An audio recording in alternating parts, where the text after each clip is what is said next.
Hi guys, welcome back to my channel. Welcome back to me. For those of you who are new here, my name is Donna, and for those of you not new, thank you so much for continuing to come back and support my channel.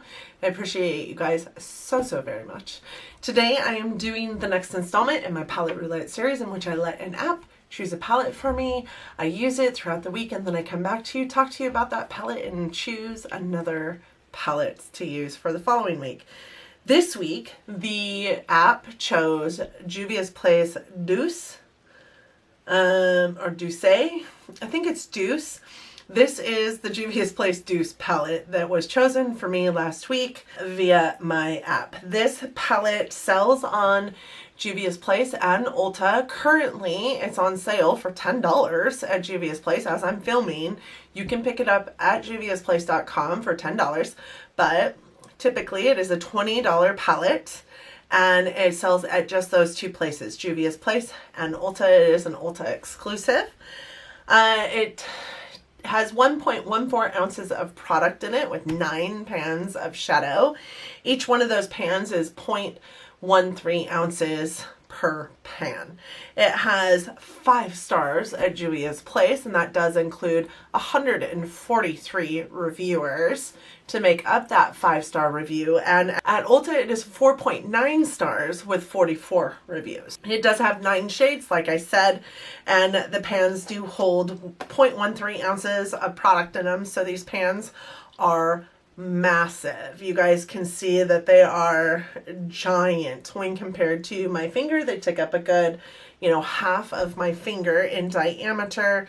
You guys can see that the shades in this palette are kind of Eastery. They remind me of jelly beans. And it's funny because when you go onto the Juvia's Place website and look at this palette, it sits in a sea of jelly beans. So it definitely reminds me of spring and the Easter Bunny for sure. These shades in this palette are super creamy, super velvety. They have a very nice even feel and texture to them, even the metallics in this palette. The pigmentation in this palette is outstanding. It is amazing. You don't need much, a little will do you. And even shades like this one down here, that is called Berry Mousse, which I don't quite understand. I think these two shades were maybe mixed up. Or these two shades were maybe mixed up. I'm not really sure. Even on the Juvia's website, it calls this one Berry Mousse and says it's a sandcastle color. So maybe it was supposed to be called Berry Mousse, but it confuses the F out of me. They have the most dreamy blendability. These shadows blend so well. The pigmentation on them you would think would make them difficult to blend out, but not these guys. These guys you pat in, you blend out. This like blended out really light brown shade in my crease is actually this guy here, and I did thicken it up on the outer V to make it that darker brown, denser shade. So like the blendability is just above par. It is an amazing palette to work with as far as the blend goes. They work well with each other. The mattes and the shimmers work well with each other even as well. There are 5 shimmers. No. There are 4 shimmers in this palette and 5 mattes. So the like X in the palette are the 5 mattes, and then the like external ones are the shimmers, which I think is a pretty perfect blend actually of mattes and shimmers. I also think it's a pretty perfect blend of pops of color versus like crease shades or transition shades, because they can be blended out to a more sheer resolution. I think that it's definitely a more versatile palette than what it looks like when you first look at it. So I'm going to show you guys the swatches of these. And you guys, like I said, these shades are all just like, God, they're dreamy to touch. They're so silky smooth. So the first shadow is this one, and it is Chocolat. And it is just a matte dark brown, obviously. And then we have Tarte, which is this guy here. And you're seeing it kind of as a lilac in the monitor. And it is kind of an icy purple. It's definitely a shimmer. It is so, so pretty, and you guys will see that when I get up close. The next one we have is this one, and it is a matte coral, and it is called Creme. Then we have this one, which is called Macaron. I would say macaroon, but it's actually spelt with just one O and then an S actually. So it's macarons, I guess. Then we have, and it's a shimmer mint, obviously. Then we have this shade here, which is called Custard, and it is a matte fuchsia. Can you see why I thought that that one should be called Berry Mousse? I don't understand why that one is called Custard. But I'm going to get up close so you guys can see those up close. That is the first 5 shades in this palette. All right, then we have this one, which is called Douce, which D-U-F-F-S. It looks an awful lot like that Tarte one, but it is actually a pink instead of kind of like a lilac.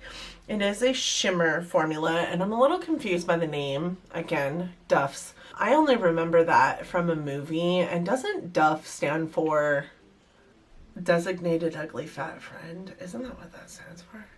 I don't understand the names of these shadows, to be honest.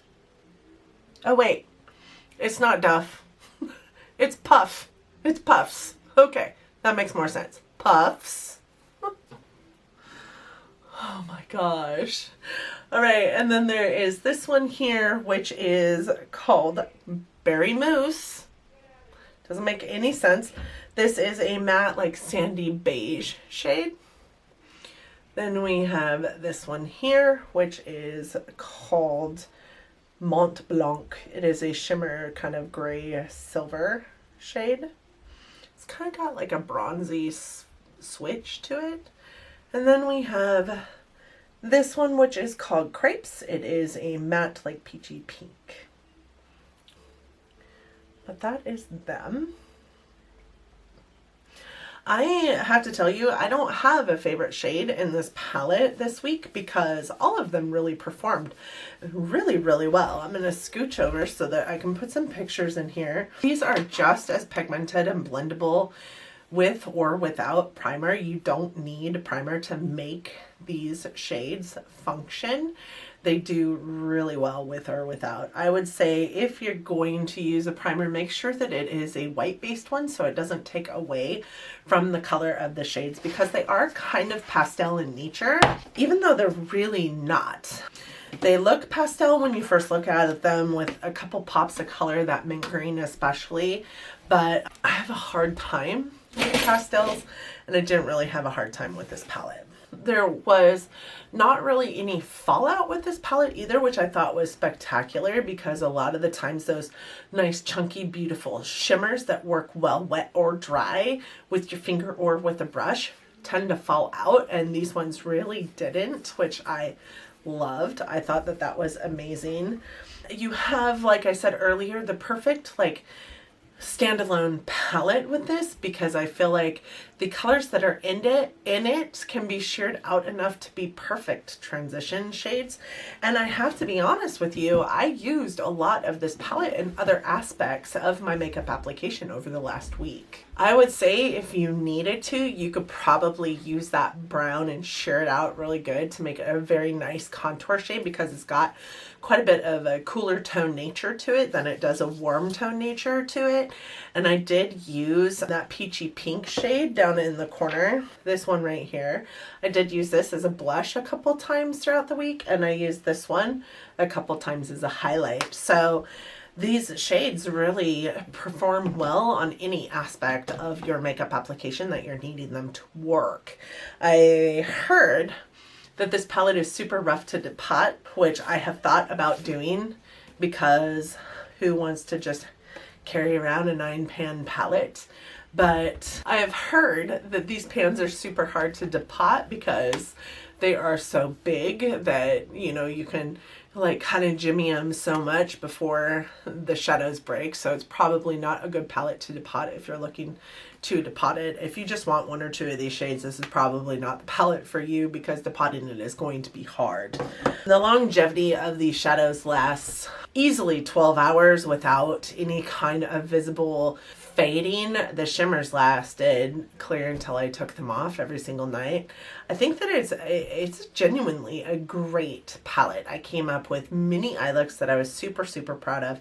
There was only one, I think, that I did that I didn't get a picture of. But as I said, it performs really, really well. The packaging on Juvia's Place palettes is amazing to me. The artwork alone is just so worth the money that you spend on it. And like I said, you guys, this right now you can pick up on Juvia's Place for $10. This is well worth the $10. That's just over $1 a shade, which is amazing. The artwork on the inside mimics the artwork on the outside, which I think is great. It doesn't have a mirror in it, so if you're a person who likes a mirror in a palette that you need to travel with, you're not gonna like this one. But I don't really think that, I mean, everywhere you travel has mirrors, and most all of our other makeup products have a mirror. I use my Charlotte Tilbury pressed powder mirror all the time when I'm traveling, so there's that. It does have a really good magnet on it, so it stays closed really well when you're traveling. I found that it stayed in my makeup bag pretty nicely and didn't really find it ajar at any point in time, so it travels really well. Will this palette stay in my collection? Absolutely. I had a great time with it. I also am kind of biased towards Juvia's Place shadows. I think that they're fantastic shadows. It's a women-owned brand. It is a Black-owned brand, so you know, these shadows are made to be the pigmentation that they are, and they are just amazing. I love Juvia's Place shadows, so this will stay in my collection for a long time to come, and I enjoyed my time with it last week. Let's go ahead and pick the new palette. For those of you who are unaware, I do have a Samsung Note 9. I do use an app that I picked up from our app store, which is actually called our Play Store, and it is called the Decide Now app. It just looks like this. It's a decision wheel. I put all the palettes that I bring into my collection in this wheel as I haul them with you, and anytime we use them, I do pull them out. We are on episode 70. We have gone through, I think, 72 palettes at this point. I do believe that there were 1 or 2 palette roulette videos that we did a couple palettes versus one. I did not start this as a declutter series, but it has kind of become a series in which I am learning so much about the makeup that I am putting on my face, my personal makeup aesthetic. I have learned so much about what I like in an eyeshadow, and I have went through and decluttered quite a few of my palettes throughout this process. So I'm super proud of the work that we're doing in this, and this is one of my favorite videos to record, and I watch over and over again for myself just because I learned so much. I just am learning so much, and I hope that you are too. So with that being said, we are going to spin the wheel, and we just hit that button there. It does spin the wheel and it picks a new palette for us. I don't think I got a very good spin out of that, but that's okay. It looks like we have the Natasha Denona Mini Sunset palette. So this palette only has 5 shades in it. I'm going to go get it. We'll decide whether I'm going to roll another palette in with this or not. All right, you guys, this is just a 5-pan palette. This is the Natasha Denona Mini Sunset palette. And I was thinking that I might bring another palette in with this, but I actually think that this palette will go really well with the shades that I have set aside for my project pan. So I think I'm just gonna call it good. I think I'm just gonna call it good, use this, maybe these, maybe some of my other singles. Because of the state of the nation, my company is, you know, asking us to kind of stay close to home and not really travel as much over the coming weeks as I typically do. So I will be able to pull from the plethora of singles that I have in my stash. I'm local. I plan to be local next week anyways. So I will be able to pull from the plethora of singles in my stash, but I will concentrate on using these with this in tandem. I think that that'll be a good pairing. So we're just going to call it good. I think that I love Natasha Denona's shadow, so I'm actually kind of excited. This is very warm toned, though. We just had like 2 back-to-back palettes that were super warm toned, so I hope that doesn't like skew my opinion of this. I haven't used this in forever, so there's that. Thank you guys so much for joining me today. I hope that you enjoyed this video. If you did, I do hope that you're considering giving it a big thumbs up. Really does help our channels out here. I also hope that you're considering subscribing to my channel before you go. Hopefully you liked it or you liked me enough that you're considering sticking around. If you do, please don't forget to hit that little bell down there so that you are notified every single time I upload a video. I do upload every Monday, Wednesday, Friday, and then every other Sunday as well. Thank you guys again for joining me today, and until next time, bye guys. Be safe. Wash your hands. Wear a mask if you need to. Keep your distance from people. Just saying. From one germaphobe to what should be another germaphobe. Buy lots of toilet paper because apparently everywhere's out. Just saying. My mama brought me some the other day from 2 hours away because we have none in this little tiny town that I am in. So there's that.